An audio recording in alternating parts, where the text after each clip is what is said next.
comment est-ce que des privés nomades, d'abord vus comme une force de pure destruction, c'est finalement devenu les piliers d'un royaume. C'est l'histoire assez surprenante, pleine de rebondissements, de la naissance du Maroc moderne que l'on explore aujourd'hui. Pour commencer, il faut se plonger dans cette situation assez brutale.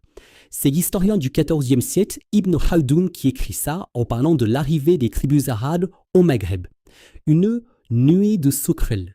C'est une image puissante, non? Mais qu'est-ce qui se cache vraiment derrière ces mots? Alors, pour bien comprendre cette phrase choc, il faut qu'on remonte le temps. Direction le XIe siècle. C'est une période de grands bouleversements, où les empires se font et se défont dans un jeu de pouvoir assez complexe. Il faut bien voir que cette migration, elle n'a rien d'un maxibane.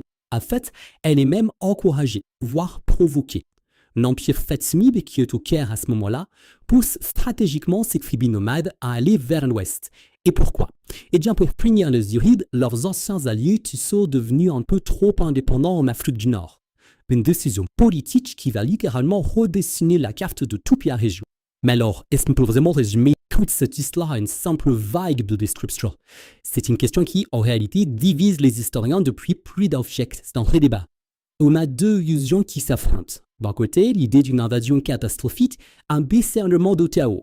Et de l'autre, une thèse complètement différente. Tout ça ne serait qu'un mythe, un récit construit à l'époque coloniale pour justifier la présence européenne. Par exemple, prenons l'historien français Gabriel Camps. Pour lui, l'impact est total, sans appel. Il décrit comment un nombre finalement assez faible de Bédouins a réussi à transformer en profondeur la culture et la langue de toute une région, au point, selon lui, de l'arabiser complètement. Mais à l'opposé, le géographe Yves Lacoste nous dit « Attention ». Pour lui, cette opposition frontale entre Arabes et Berbères, c'est une pure construction. Un mythe inventé de toutes pièces par les puissances coloniales pour légitimer leur domination en présentant les Arabes comme des envahisseurs historiques. Alors, comment on tranche invasion destructrice ou mythe colonial?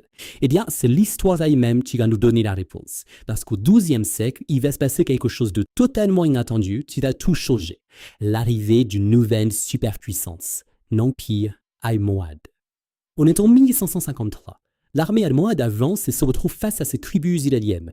Les Normands de Sicile leur proposent une alliance contre les Almohades. Et là, c'est le moment clé. Les tribus refusent. Pourquoi? Par principe. Pas question de s'allier avec une force non musulmane contre d'autres musulmans. Ils se battent seuls, ils perdent. Mais le calife almohade, Abdel-Momin, est tellement impressionné par leur code de l'honneur qu'il fait quelque chose de radical. Il intègre ses guerriers vaincus directement dans sa propre armée. Et c'est là que le génie politique d'Abdel-Momin entre en jeu. Comment il a scellé cette nouvelle alliance? Pas seulement par la force. La chronique dit qu'en traitant leur famille, qui était prisonnière avec respect et honneur, il a gagné leur cœur. Il a transformé des ennemis en ses soldats les plus loyaux. Et attention, cette alliance, ce n'est pas juste un arrangement de circonstances. Non, ça va donner naissance à un véritable système, une institution politique et militaire qui va devenir la colonne vertébrale de l'État marocain pendant des centaines d'années. Ce système, c'est le fameux système Gitch. Le principe est assez simple, mais redoutablement efficace.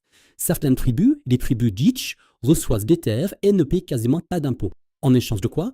D'un service militaire total et d'une loyauté à toute épreuve envers le sultan. C'est un outil de gouvernance ultra puissant. Et ce système va durer. Des siècles plus tard, sous la dynastie saadienne au XVIe siècle, on le retrouve. Des tribus comme les Oudayas ou les Banu Matil forment le noyau dur de l'armée. Ce ne sont pas de simples soldats, c'est une véritable élite militaire absolument essentielle pour les grandes victoires qui ont marqué cette époque. Ce qui est le plus frappant, c'est vraiment la longévité de ce modèle. La dynastie alawite, celle qui règne encore aujourd'hui au Maroc, a elle aussi, à ses débuts, bâti sa puissance militaire sur ce même principe, l'intégration de ses tribus guerrières au cœur même de l'État. Alors, on a parlé politique, stratégie, bataille, mais au final, quel est l'héritage le plus durable de toute cette histoire? La réponse, on la trouve dans la culture, une fusion profonde, unique en son genre.